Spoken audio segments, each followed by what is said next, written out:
Bonsoir à toutes et à tous, bienvenue dans Guinée Actualité. Tout d'abord, dans le processus de capitalisation des acquis du projet Village Gérofen, le programme alimentaire mondial regroupe les acteurs de la Haute Guinée, de la Guinée forestière, à Womé, un des sites pilotes. Occasion pour les partenaires coréens d'approfondir les techniques culturelles avec la variété de riz appelé Tongil. Lancé Kamisoko, Mohamed Lamine Diallo. Projet de riz pour la résilience et l'accès au marché, un volet de l'initiative Village Fin Zéro du programme alimentaire mondial. Il réunit à Womé les acteurs du secteur dans les préfectures de Guékédou, Kissiboukou, Farana, Dingura et Kankan, Massanta, Yoni et Zirikore. Un espace de renforcement de capacité sur les techniques culturelles coréennes de la variété de riz appelée Tongil. J'ai échangé avec le technicien et le producteur sur la variété de riz qu'on appelle Tongil. Je suis venu expliquer aux producteurs et aux techniciens tout le processus de production de cette semence pour renforcer la résilience des communautés sur le développement de la chaîne de valeur riz à travers les projets initiés par le PAM de développement des villages fin zéro afin de permettre d'assurer une sécurité alimentaire. Financé par le gouvernement coréen à travers le ministère de l'Agriculture, de l'Alimentation et des Affaires rurales, ce projet est mis en œuvre en collaboration avec plusieurs ONG locales, dont CADEC, dans le but d'améliorer le rendement des producteurs. Chacun de nous a donné son point de vue, la façon dont il a l'habitude de travailler, on a échangé et ça va beaucoup changer à notre retour. Parce qu'on a tiré profit des expériences de nos collègues. On fera une restitution à nos conseils agricoles pour qu'on arrive à assurer l'autosuffisance alimentaire. On travaille pour que le village soit un village gérofen, pour que nos enfants puissent étudier bien. Quand on travaille le riz, on donne à l'école, pour que nos enfants mangent et puis ils puissent travailler à l'école. Cette initiative est une composante essentielle du projet Village Fin Zéro du PAM. Elle vise à renforcer la sécurité alimentaire en faisant de l'agriculture le moteur de l'économie rurale en Guinée. Depuis belle lurette, la Guinée dispose de navires de recherche équipés d'appareils de recherche scientifique et de sauvetage très sollicités dans la sous-région ouest africaine. Ce navire permet également de connaître l'état des ressources halieutiques et des données liées au plan de gestion et d'aménagement des pêches pour l'année suivante. En marge du sommet sur les océans Nice, le navire a connu la visite de la représentation diplomatique française à Conakry. Algassimouba. D'une valeur de plus de 10 milliards de francs guinéens, ce navire de recherche scientifique permet d'évaluer nos ressources en mer. En termes clairs, estimer la quantité de poissons ou encore le potentiel exploitable. L'ambassadeur de France en Guinée et en Sierra Leone visite le bateau dénommé Général Lansana Conté situé au port autonome de Conakry pour vérifier sa logistique. Grâce à ce dispositif, fruit de la coopération guinéo-japonaise, le système halieutique guinéen pourrait améliorer son rendement. C'est une occasion de mettre en lumière tout ce que la Guinée fait pour la préservation de l'océan, qui est une réserve de biodiversité, qui est une réserve pour le climat, c'est ce qui nous fait respirer, qui est aussi une ressource pour les communautés. La Guinée dispose avec ce bâtiment d'un bâtiment rare en Afrique de l'Ouest pour observer la démographie des poissons, leur vie. Cette visite intervient au moment où la France accueille les décideurs du monde en marge de la 3e conférence sur l'océan qui se déroule à Nice. Un événement majeur où la protection des océans est au cœur des débats depuis le 10 juin. À Nice, en présence de la ministre des Pêches et du ministre des Finances, nous avons signé avec l'Agence française de développement et le gouvernement guinéen un programme de 4 millions d'euros pour aider les communautés de la côte sur la pêche durable. C'est très bien que l'ambassadeur soit passé visiter notre bâtiment de recherche, qui est très rare dans la sous-région, que vous pouvez dire aujourd'hui, à part la Mauritanie, peut-être notre pays, nous sommes les seuls à disposer d'un navire de recherche. C'est une aubaine pour nous de continuer cette coopération dans le cadre de la recherche. Équipé de tout type d'appareils de recherche scientifique et de sauvetage, ce navire est très sollicité par les pays voisins, ce qui peut générer des fonds pour l'État. Littérature avec ses ouvrages sur le droit, Djibril Magasuba met son expertise au service du savoir à travers des ouvrages pointus et accessibles. Il offre aux Guinéens, aux chercheurs guinéens et professionnels du droit des outils précieux pour mieux comprendre, mais surtout maîtriser les réalités juridiques africaines. Maïmouna Bella Diallo, Adama Elza Traoré.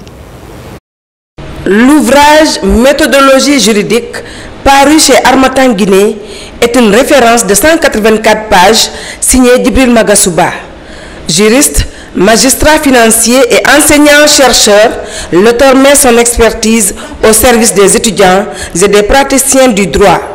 À l'université de Sonfonia, il est allé à la rencontre des étudiants et enseignants pour partager sa vision et répondre aux questions des jeunes juristes. La motivation pour écrire les deux ouvrages, dont le premier intitulé Méthodologie juridique, on constate après à peu près 8 ans d'expérience en chargé de travaux dirigés, en chargé de cours magistraux, je me suis rendu compte que les étudiants ont d'énormes difficultés et les enseignements de 4 mois ne suffisent pas pour leur donner tout ce qu'il faut en méthodologie. Donc j'ai décidé d'écrire cet ouvrage, de mettre à leur disposition. Même après moi, ils peuvent continuer à lire. Mais ce n'est pas tout. Djibril Magasuba a aussi présenté un second ouvrage, Les créanciers chirographaires en procédure collective au WADA, une thématique technique et peu vulgarisée, mais essentielle dans le contexte juridique africain. C'est un sujet nouveau qui n'a pas été abordé. Il reste sur un terrain vierge depuis la création de l'OADA en 1900. Les démarches ont commencé en 1991, les premiers agents ont été posés en 1997. De cette date à maintenant, aucun juriste, de manière doctrinale, s'est intéressé pour sortir un document à la matière.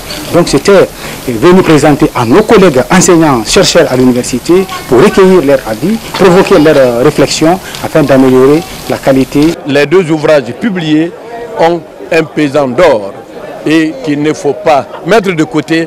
Une fois qu'on a ce document, alors il mérite d'être lu pour pouvoir apporter un retour conséquent dans le monde juridique et judiciaire. Ces deux livres, dédicacés lors de la 17e édition des 72 heures du livre à Conakry, ont suscité l'intérêt d'un public varié. Étudiants, enseignants et professionnels ont salué la clarté et la rigueur des analyses. Des échanges nourris ont révélé un véritable besoin de repères méthodologiques dans la formation et la pratique du droit en Guinée.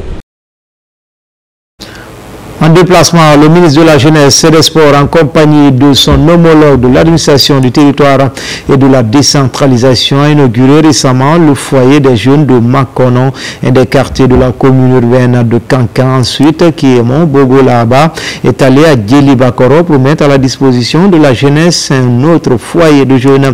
Ces deux infrastructures sont réalisées par les fils de la localité pour permettre aux jeunes de développer des activités socio-éducatives et l'entrepreneuriat. Komara Moussa. C'est désormais l'espace de toutes les aventures possibles de la jeunesse de Makonon, l'un des 57 quartiers de la commune urbaine de Kankan. Ce foyer de jeunes, baptisé le général président Mamadi Doumbouya, est le fruit de l'engagement des fils ressortissants de la localité. Aujourd'hui, les jeunes n'ont pas assez d'opportunités dans les sous-préfectures ou dans les villages. Voilà pourquoi nous avons pensé à la réalisation de ces projets, la maison des jeunes avec les annexes, avec les toilettes, avec groupe électrogène et pompe à fourrage. Avant, on n'avait pas de lieu où se retrouver, où se récréer, on marchait des kilomètres. Et aujourd'hui, voici notre bijou grâce à nos frères et au gouvernement. À Makonon, la liesse est populaire pour accueillir l'infrastructure. L'occasion unique pour la population de plaider les autorités à réaliser un terrain de sport et un collège sous place pour réduire le déplacement des élèves vers le centre-ville de Kankan. Même sentiment à Guéliba-Koro, où les habitants sont fortement mobilisés pour la mise à disposition de ce foyer des jeunes, construit également par un fils du terroir. Je me rends compte que je ne me suis pas trompé, parce que quand on voit l'engouement qui est là aujourd'hui, comment les populations ils sont si contents pour une telle salle, donc ça me rend fier. Nous sommes trop contents pour notre maison des jeunes. Le président nous a eu vraiment. Lisez-vous même l'enthousiasme. Nous allons nous récréer ici maintenant et apprendre la culture. Ces deux infrastructures juvéniles réalisées à Makono et Guinée-Bakoro participent à l'effort de formation et d'éducation socio-culturelle des jeunes. Nous voulons donc profiter pour remercier le conseiller du président, pour remercier la communauté qui a pensé à ce projet. Nous, en tant que ministère utilisateur, nous mettrons tout en œuvre pour une bonne utilisation, pour une occupation saine de la jeunesse. Ce bel exemple va sans doute façonner l'avenir des jeunes de ces localités. Il marque un pas important vers leur épanouissement dans un monde en pleine mutation.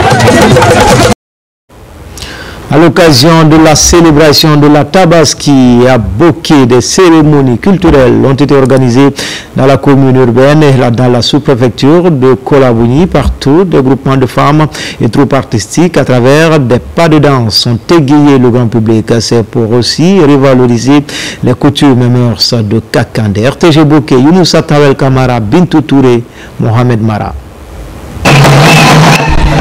À l'occasion de la célébration de la fête du Tabaski, la plateforme des femmes leaders pour le progrès de Boké mobilise toutes les couches sociales du terroir autour d'une réjouissance populaire. C'est dans le cadre de la relance de la culture traditionnelle de Kakande profond. Durant 3 jours, le chef-lieu de la préfecture a vibré au rythme de la danse traditionnelle communément appelée Kakande Namouni. Les groupements de femmes, mais également des troupes artistiques venues de partout dans la préfecture ont émerveillé le public à travers des pas de danse. Une manière de valoriser le patrimoine culturel de cette région cosmopolite. C'est une première.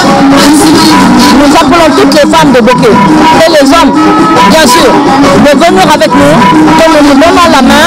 C'est pour tout ça, c'est pour le développement de notre préfecture Boké.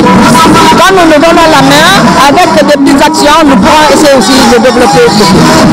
Aujourd'hui, nous avons décidé de célébrer Kakane. Cette fête, c'est célébrer Kakane. Montrer la tradition, le mœurs. Aujourd'hui, pour que les enfants de Kakane soient unis, nous descendons ensemble. La sous-préfecture de Kolawi n'est pas restée en marge de cette réjouissance culturelle le lendemain et le surlendemain de la fête de Tabaski. Ici également, les groupements et associations de femmes, mais également des troupes artistiques ont esquissé des pas de danse au rythme des instruments traditionnels. Nous avons organisé cette cérémonie pour revaloriser les coutumes et mœurs de Kakande. C'est pour aussi renforcer le tissu social entre les filles et fils de Kolaboui. Une fête qu'on appelle le Namouni, que nos parents ont laissé, et que nous sommes en train de voir aujourd'hui les différentes ethnies qui sont en train de se manifester pour revivre le passé. Et c'est ce qui motive aujourd'hui la cohésion, l'attente de vivre ensemble. La plateforme des femmes leaders de Boké, en collaboration avec l'Union pour le développement de Kakande et l'association des femmes de Kolawi, compte pérenniser l'initiative chaque année à l'occasion de la célébration de la fête de Tabaski. L'idée vise à promouvoir les coutumes et traditions de Boké.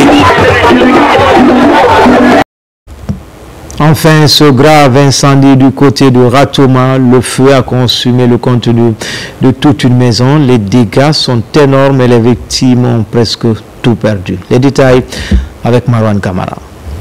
Le contenu de cette concession située au quartier Ratoma Centre, secteur Plateau, est parti en fumée sous le regard impuissant des voisins.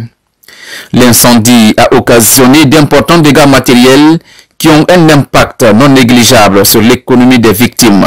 C'est aux environs de 23 heures que moi j'étais dans ma chambre ma petite soeur est sortie en courant, en hurlant Bruno, il y a le feu, il y a le feu. C'est ainsi que je suis sorti moi aussi en courant de ma chambre. Je me suis dirigé vers le disjoncteur pour couper le courant. Entre-temps, la flamme avait déjà envahi la chambre de mes petits frères. Le tout petit qui avait environ 6 ans était assis dans la flamme, il criait. Heureusement, son grand frère était à l'intérieur qui est sorti en courant. Vu la flamme, il ne pouvait pas sortir par la porte. Ils se sont faufilés vers la fenêtre qui est juste à côté là. C'est par là les enfants sont sortis au nombre de 3 personnes. Avec l'aide du voisinage, nous avons essayé de maîtriser le feu. Mais vu maintenant l'ampleur, le feu était déjà dans le plafond, impossible. La cause principale de cet incendie a été un court-circuit. Dans ces jours-ci, il y a la perturbation du courant. Le courant revient et repart dans l'intervalle de 5 à 10 minutes. Et quand le courant revient, ça revient avec une tension très très forte qui a causé cet incendie. Malgré l'intervention des voisins et des sapeurs-pompiers sur place, cette concession est complètement ravagée. Les sinistrés lancent un appel à de bonnes volontés. Nous lançons un SOS à toutes les personnes de bonne volonté, surtout pour les enfants qui ont tout perdu, que ce soit habits, chaussures, les diplômes, les cahiers, tout. L'appel que j'ai lancé au niveau des autorités, c'est de revoir le cas de la protection civile. Ils sont là pour la population. Jusque-là, Nyankwe Tunamou et sa famille n'ont aucun abri. Ils comptent ardemment sur le soutien de tout un chacun pour leur survie en cette période de grandes pluies. C'est tout pour les infos. Je vous retrouve dans la grande édition de 20h30 pour d'autres actualités sur la Guinée, notre paradis terre de richesse et d'innovation. Inch'Allah.